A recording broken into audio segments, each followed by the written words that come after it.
আসসালামু আলাইকুম এভরিওয়ান, কেমন আছেন সবাই? আশা করি অনেক ভালো আছেন। তো পে স্কেল নিয়ে সর্বশেষ তথ্য নিয়ে হাজির হয়েছি আমি আপনাদের মাঝে।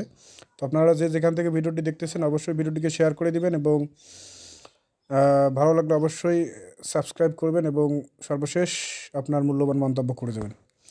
তো চলুন ভিডিওটি শুরু করা যাক। 5 ঘন্টার রুদ্ধদ্বার বৈঠকে পে স্কেল নিয়ে যেসব সিদ্ধান্ত হলো।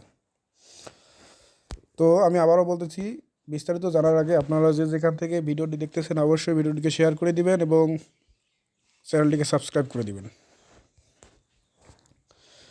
সরকারি কর্মকর্তা কর্মচারীদের জন্য নবম পে স্কেল নিয়ে ডাকা রুদ্ধদ্বার বৈঠক শেষ হয়েছে বুধবার, অর্থাৎ 17 ডিসেম্বর বিকেল 3টায় শুরু হওয়া এই সভা রাত 8টা পর্যন্ত চলে। অর্থাৎ কালকে এই সভা রাত 8টা পর্যন্ত চলমান ছিল। সভায় বেশ কিছু খসড়া সিদ্ধান্ত নেওয়া হয়েছে বলে জানা গেছে।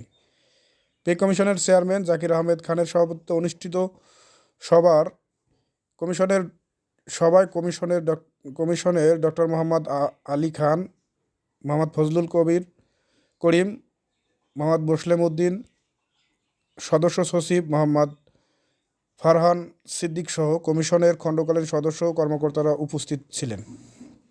সভা সূত্রে জানা গেছে, পূর্ণ কমিশনের সভায় বৈঠকের পূর্ণ কমিশনের সভায় কমিশনের তৈরিকৃত দাব নিয়ে বিস্তর আলোচনা হয়েছে।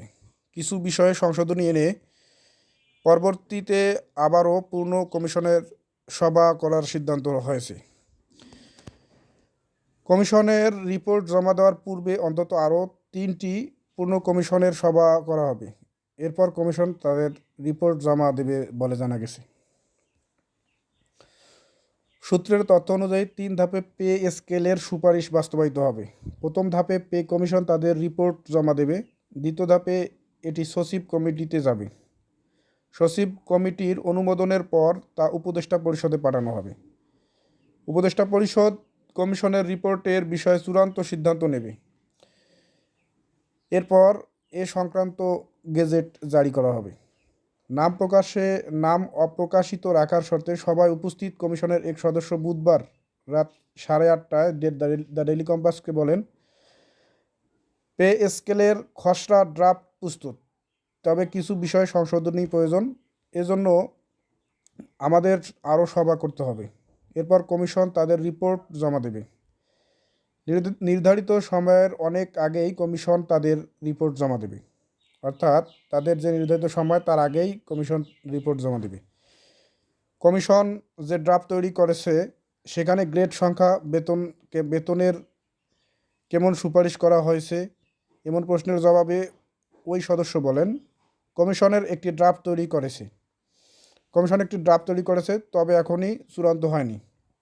চূড়ান্ত না হলে বেতন ও গ্রেড নিয়ে কোনো মন্তব্য করা সমীচীন হবে না। তবে অতিরঞ্জিত কোনো সুপারিশ করা হবে না, বাস্তবসম্মত সুপারিশ করা হবে।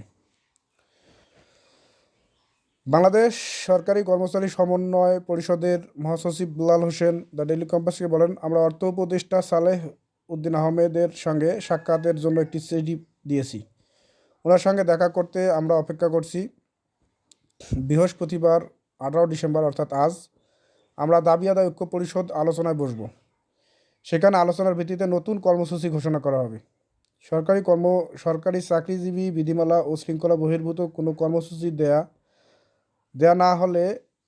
হবে না বলে জানিয়েছে বাংলাদেশ সরকারি কর্মচারী দাবি আদায় ঐক্য পরিষদের মুখ্য সমন্বয়ক ওয়ারেস আলী।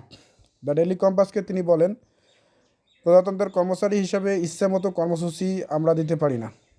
আমরা চাকরি বিধিমালা ও শৃঙ্খলার মধ্যে থেকে কর্মসূচি দেব।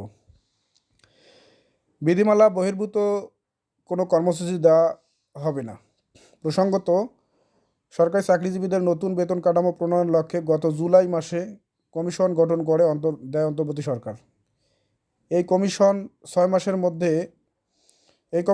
মাসের মধ্যে সুপারিশ জমা দেওয়ার বাধ্যবাধকতা রয়েছে। তবে কর্মচারীদের দাবি, ডিসেম্বরের 15 তারিখের মধ্যেই নতুন পে স্কেল গেজেট প্রকাশ করতে হবে।